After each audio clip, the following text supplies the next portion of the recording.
આજે આપણે ગરાસણીની વાત સાંભળીશું કે કેવી ગરાસણી કે એક ગર્ભવતી સ્ત્રીએ પોતાના જીવની પરવા કર્યા વગર લૂંટારાઓ સાથે કેવી રીતે યુદ્ધ કર્યું એની આજે આપણે વાત સાંભળીશું. ગેમાભાઈ, આ દીકરીને આજે એને સાસરે મૂકવા જવા છે, તમે સાથે જશો ને? તો ગેમાભાઈ કહે, ના દરબાર, 3%નું જ્યાં જ્યાં જોખમ ન હોય ત્યાં મારું વળાવવું ન હોય. ગેમાનું વળાવવું તો 5-25 હજારના દાગીના હોય એવા ગામતરામાં જ દીપે, બીજા હપાડા ઘણા છે.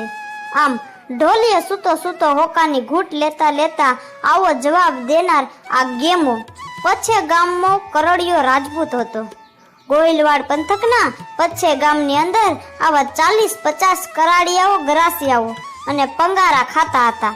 જ્યારે વોળાવે ગામત્રે સાથે જવાનું હોય ત્યારે પંચાયત તરીકે એ બધા પાસેથી કામ લેવાતું, પણ બધા કારડિયાની અંદર ગેમો વોળાવ્યો બનીને ચાલે એ ગાડાને પડખે કોઈ લૂંટારો ચડી શકે નહીં. જેવા તેવાને તો ગેમો ઉપર મુજબના તોછડા જવાબ આપી દેતો. ગેમાનું વોળાવવું એ કઈ રમત ન હતી. એક દિવસ ગામના બાપુ ખુમાણસંગજી તરફથી ગેમાનું તેડું આવ્યું. ખુમાણસંગજીની દીકરી રૂપાળીબા ભાલમાં હેબતપર ગામે સાસરવાસ હતા. ત્યાં એ દીકરીને સીમંત હતું, ખોળો ભરી અને તેડી લાવવાના હતા. એક વેલડું, 2 છોડીઓ અને ભેળો ગેમો તેમજ બીજો એક કરડિયો, એ બધા હેબતપર ગામે બાને તેડવા ચાલ્યા. હેબતપરથી પચ્યા ગામ આવતા મોણપુર ગામ સુધી આશરે 10 ગાવ લાંબુ ભાલનું રણ છે. દિવસે એમાં મુસાફરી થતી ન હતી, કેમ કે પાણી વિના પ્રાણ જાય, એટલે રૂપાળીબાને રાતે જ સોડાડવામાં આવ્યા. વેલડીમાં રૂપાળીબા અને 2 છોકરીઓ બેઠા. બીજા ગાડામાં ગેમો, એનો બીજો સંગાથી અને પાણીના 2 માટલા હતા. ગાડા જોડીને તારોડિયાની અંજવાળે બધા ચાલી નીકળ્યા. રૂપાળીબા પાસે એક ડબલો હતો, એમાં 5000ના હેમના દાગીના હતા અને અંગ ઉપર પણ ઘરેણાનો શણગાર ભલી ભાતે ભર્યો હતો. ગાડા ચાલ્યા એટલે ગેમો તો જાણે પારણામાં હીચોળવા લાગ્યો હોય એમ એણે પછેડી ઓઢી અને લાંબા પડી ઊંઘવાનું શરૂ કર્યું. ઘોર અંધારામાં એના નસકોરા ગાંજવા લાગ્યા. ગાડાવાળાએ એકવાર ટપારી અને જોયું, ગેમાભાઈ, રાત અંધારી છે, ઊંઘવા જેવું નથી હો બાપ, હોશિયાર રહેજો. ગેમાએ જવાબ દીધો, એલા ઓળખસ તું આ ગેમાને? ગેમો હોય ત્યાં લૂંટારા ન ડોકાય, તું તારે મૂંગો મરીને ગાડું હાંક્યો આવ. આમ ગેમો નસકોરા ગજાવવા લાગ્યો. નસકોરા ઠેઠ બેનને ગાડે સંભળાણા. વેરડીનો પડદો ઉપાડીને રૂપાળીબાએ પણ કહી જોયું, ગેમાભાઈ, બાપા અટાણે સુવાય નહીં હો. પણ ઊંઘમાં ને ઊંઘમાં ગેબો બબડતો હતો, હું કોણ? ગેમો. આમ કરતા વોળાવદર ગામ વલોટી ગયા. પણ ત્યાંથી 1.5 ગામ ઉપર એક તળાવડી આવે છે. ગાડા ખેડૂએ નજર કરી તો આગેથી તળાવડીમાં આગના તણખા ઉડતા દેખાયા. વહેમ આવ્યો કે કોઈ ચકમક જેગવે છે. ગેમાને એણે હાકલ કરી, ગેમાભાઈ, ગફલત કરવા જેવું નથી હો. ગેમાનો તો એક જ જવાબ હતો, મને ઓળખ જ, હું કોણ? હું ગેમો. આમ ગાડા તળાવડી નજીક પહોંચ્યા એટલે ગાડા ખેડૂને 10-12 આદમીનું ટોળું દેખાણું. એની છાતી થડકી ઉઠી. ગેમાને એણે ઢંઢોળ્યો, પણ ગેમો કાંઈ ઉઠે? એ તો ગેમો. જોત જોતામાં તો અંધારે 12 જણા વેરડું ઘેરીને ઊભા રહ્યા અને પડકાર કર્યો. ત્યાં તો ગેમો ઝબકીની આંખો ચોળે છે અને હાકલ કરે છે, મને ઓળખ જ, હું કોણ? હું ગેમો. ત્યાં એક ડાંગનો ઘા પડ્યો અને ગેમો જમીનદોસ્ત બન્યો. એક જણે કહ્યું, એલા એને જટ રણગોટી કરી મેલો.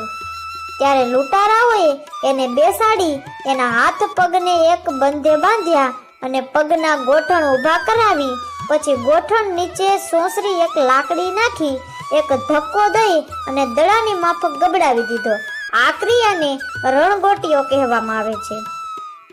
રણગોટીડો એટલે રણનો દડો. આદમી આ રીતે દડા જેવો બની જાય. કોણ છે વેલમાં? દાગીના ફગાવી દ્યો જટ, લૂંટારાઓએ ત્રાડ દીધી. ત્યાં તો રૂપાળીબાઈએ વેરણાના પડદા ખોલી નાખ્યા અને બદમાશોએ માંગ્યા મુજબ 5000ના દાગીનાનો ડાબલો આપી દીધો અને તારોડિયાના પ્રકાશમાં રૂપાળીબાના અંગ ઉપર સોનું ચળકી ઉઠ્યું. બદમાશો બોલ્યા, ડીલ ઉપરથી ઘરેણું ઉતાર. બાઈએ બધા ઘરેણા ઉતાર્યા, બાકી રહ્યા માત્ર પગના કડલા. કડલા હોત ઉતાર, બદમાશોએ બૂમ પાડી. બાઈ વિનવવા લાગી, ભાઈ આ નરેડીના નક્કર કડલા છે અને વળી ભીડેલા છે અને હું વળી ભરે પેટે છું, મારાથી નહીં ઉગડે, માટે આટલેથી ખમાયા કરો ને મારા વીરા. સફાઈ કરમાં અને જટ કાઢી દે, લૂંટારાઓએ કહ્યું. તો રૂપાળીબા કહે, ત્યારે લ્યો, તમે જ કાઢી લ્યો.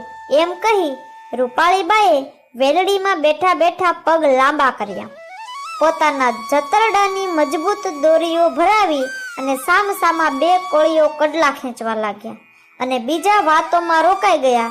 કોઈનું ધ્યાન ન હતું. રૂપાળીબાઈએ ત્રાસી નજર નાખી અને બીજું કાંઈ તો ન દેખ્યું, પણ ફક્ત ગાડાના આડા લાકડાનો ધોકો દેખ્યો. વિચાર કરવાનો ત્યાગ વખત નહોતો. કામી લૂંટારાઓએ રાજપૂતાણીના શરીરની મશ્કરી કરતા હતા અને રૂપાળીબાઈએ એક આડું ખેંચ્યું અને નીચે બેસી કડલા ખોલનાર બે જણની ખોપરીમાંથી એક એક ઘા કર્યો અને બંનેની ખોપરી ફાટી ગઈ. બે જણા ધરતી પર ઢળ્યા. ત્યાં તો એ ગરાસણીને સુરાતન ચડ્યું. આડું હાથમાં લઈને કૂદી પડી.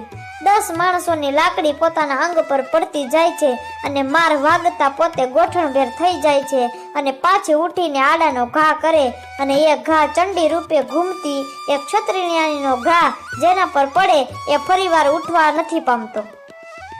આમ 18 વર્ષની ગર્ભવતી ગરાસણી લાકડીઓના ઘા અને તરવારોના ઝાટકા ઝીલતી ઘૂમે છે. એવામાં જે દુશ્મનો પડ્યા તેમાંના એકની તરવાર એના હાથમાં આવી ગઈ એટલે પછી તો જગદંબાનું રૂપ પ્રગટ થયું અને બચેલા બદમાશો પલાયન કરી ગયા. ગેમો રણગોટીયો થઈને ઝાંખરમાં પડેલો હતો. બાઈએ કહ્યું, છોડી નાખો એ બાયલાને. આમ છૂટીને ગેમો ચાલ્યો ગયો. મોં ન બતાવી શક્યો. ફરી કોઈ વાર પછે ગામમાં ડોકાણો પણ નહીં અને જુવાન ગરાસણીની છાતીમાં શ્વસનની ધમણ ચાલતી હતી. એના અંગે અંગ ઉપરથી લોહી નીતરતું હતું. નેત્રોમાંથી ઝાળા છૂટતી હતી અને હાથમાં લોહીથી તરબોળ તરવાર હતી. કાળી રાતે કોઈ ચંડિકા પ્રગટ થઈ હોય એમ વાહ ગરાસણીની વનના ઝાડવા જોઈ રહ્યા હતા. ગાડામાં બેસવાની એણે ના પાડી, કારણ કે ધીંગાણું કરનાર માનવી બેસી શકે નહીં. એના શરીરમાં સુરાતન ફાટા થતું હોય છે. ચાહે એટલા ઘા પડ્યા હોય પણ એ ગાઉના ગાઉ હાલી શકે, એનું લોહી શાંત પામે નહીં. આમ રૂપાળીબા ચંડી રૂપે ગાડાની પાછળ ચોપાસ નજર કરી ચાલી નીકળ્યા. સવાર પડ્યું ત્યાં મોણ પરનું પાદર આવ્યું છે. એમના મામા દાદભાનું ગામ હતું. મામાને ખબર મોકલ્યા કે જટ કહુંબો લઈને આવે. કહુંબો લઈને મામા હાજર થયા. દીકરીને જખમોની પીડા ન દેખાય માટે કહુંબો લેવરાવ્યો અને મામાએ આગ્રહ કર્યો, બેટા અહીં રોકાઈ જાઓ. તો રૂપાળીબા કહે, ના મામા, મારે જલ્દી ઘેર પહોંચવું છે. માને અને મારા બાપુને મળી લેવું છે. બેન પચ્છે ગામમાં પહોંચે તે પહેલા તો બેનના ધીંગાણાની વાત પ્રસરી ગઈ હતી. તમામને ચેતાવી દેવામાં આવ્યા હતા કે કોઈએ એના વખાણ ન કરશો, ઉલટું એને પાછી પાડવા જેવા વેણ કહેજો, નહીં તો બેનને ચમક ઉપડશે. ચમક ઉપડે એટલે માણસ મરી જાય. લોહી નીતરતા બેન આવ્યા અને બેનને ઢોલિયામાં સુડાવ્યા અને બધાય ઠપકો દેવા લાગ્યા. બેટા બહુ અઘટિત કર્યું. 5000ના ઘરેણા જાત તો ક્યાં બાપુને ખોટ આવી જાત. આમ બધાય તેને ઠપકો આપે છે. પણ એક પહોરમાં તો એનો જીવ ચાલ્યો ગયો, પણ એનો ઇતિહાસ હજુ સુધી ન ગયો. ધન્ય છે એ રૂપાળીબાની જનેતાને કે એને આવો જન્મ દીધો છે અને ધન્ય છે આપણી આ ધીંગી ધરાને જે આવા અનેક જતીઓ સતીઓ સંતો અને શુરાએ જન્મ લીધા છે.